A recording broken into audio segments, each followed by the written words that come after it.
Kako je potekal današnji okoljski dan gospodarstva, katere so bile glavne teme?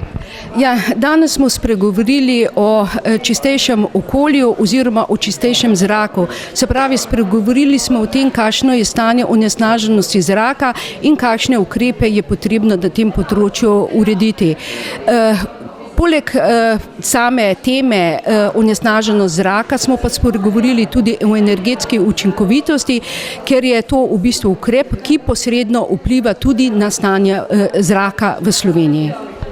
Že kaj razmišljate, bo okoljski dan tudi prihodnje leto? Zanesljivo okoljski dan na prihodnje leto bo, in sicer 5. junija 2013. Ločimo različne tipe merilnih mest, urbano, ozadje, prometno, industrijsko, podeželsko. Na vseh teh merilnih mestih pa se čuti vpliv različnih vplivi, kot iz prometa, iz individualnih okolišč, iz industrije, iz kmetijstva. Glavni razlog za spremembe splošne uredbe o emisijah snovi v zrak je pravzaprav ta posledica zahteve obstoječe uredbe, da morajo veliki onesnaževalci izvesti oceno obremenitve zunanjega zraka zaradi svojih emisij. Te ocene so bile, kot veste, že prejšnje leto izvedene in ugotovilo se je, da je pač v Sloveniji zaradi specifične lege in morda še česa, da je pač večina teh vplivov na zunanji zrak presegala tiste dovoljene, bi rekli, ali pa standarde, ki smo jih postavili v tej uredbi, in bi morali pravzaprav pristojni organi v določenih primerih odvzemati dovoljenja. In zaradi tega, ker je pač prišlo do teh prekoračitev. To smo zdaj presegli na en način s tem, da smo rekli, da morajo biti vsi takšni industrijski obrati predmet tako imenovanih sanacijskih programov, lahko temu rečemo, oziroma programov za izboljšanje kvalitete zraka, in šele takrat se bo lahko odločilo, ali prvič, ali so ti industrijski viri res tisti bistveni vzrok za prekoračitev emisijskih vrednosti, in v primeru teh programov tudi, kateri ukrepi so potrebni za takšne obrate, in seveda v tem smislu se bo potem dovoljenje spremenilo. Energetska izkaznica stavbe je pravzaprav nov inštrument, ki ga je uvedla direktiva o energetski učinkovitosti stavb. Namenjena je v primeru prometa z nepremičninami, takrat, ko te nepremičnine vstopajo na trg, to se pravi novogradnje ali obstoječe stavbe pri nakupu, prodaji. Potrebno jo je pa pokazati bodočemu najemniku tudi v primeru, kadar gre za oddajo nepremičnine v najem. Energetska izkaznica je podrobno prenešena v našo zakonodajo z energetskim zakonom in potem z podzakonskimi akti, ki se nanašajo na metodologijo izdelovanja in izdajanja izkaznice, in pa z podzakonskim aktom, ki govori o usposabljanju neodvisnih strokovnjakov, ki te izkaznice izdelujejo, in podjetij, ki izdajajo te izkaznice. Sama izkaznica je veljavna 10 let.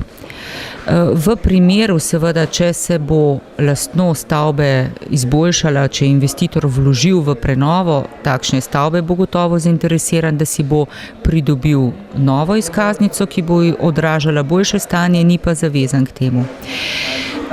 Zdaj, energetske izkaznice se bodo predvidoma začele izvajati, ko bo usposobljeno zadostno število strokovnjakov in ko bo ministrstvo tem strokovnjakom podelilo licence, podjetjem pa pooblastila za izdajanje izkaznic. Predvidoma ne bi bilo to nekako konec letošnjega leta. Potem, ko bo ta formalni sistem vzpostavljen, potem sledi izdelovanje izkaznic. Nedavna novela samega energetskega zakona iz letošnjega leta, iz februarja letošnjega leta, je na primer za poseben tip stavb, to so stavbe z več kot 4 etažnimi enotami, predpisala, da je treba zanje izdelati energetsko izkaznico kot za celotno stavbo, in sicer za starejše stavbe izpred leta 80, najkasneje do leta 2015, če pa greš za novejše stavbe, je pa ta rok nekoliko daljši do leta 2030. To je pač dodatna obveznost, ki je predpisana za to vrstne večje objekte. Mislim pa, da bo to v korist tudi praktični implementaciji izkaznice, saj vemo, da pri večstanovanjskih stavbah je velikokrat problem doseči soglasje pri kakršnikoli aktivnosti objektov.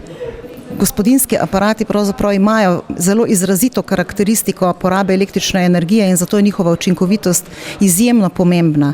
Dejansko se je v zadnjih 10 letih energetska učinkovitost prepolovila, se pravi indeks, kar pa seveda prinese na drugi strani zmanjšanje porabe električne energije in to je to, kar potrebujemo pravzaprav za doseganje vseh ciljev, ki jih imamo na evropskem nivoju o povečanju energetske učinkovitosti za 20%. Gospodinjski aparati so eden izmed tistih aparatov široke potrošnje, ki to omogočajo. Kako pa sicer v koncernu Gorenje skrbite za varstvo okolja? Ja, varstvo okolja je v bistvu sestavni del našega življenja, sistem ravnanja z okoljem uveden že 15 let in rezultati so seveda vsi merljivi.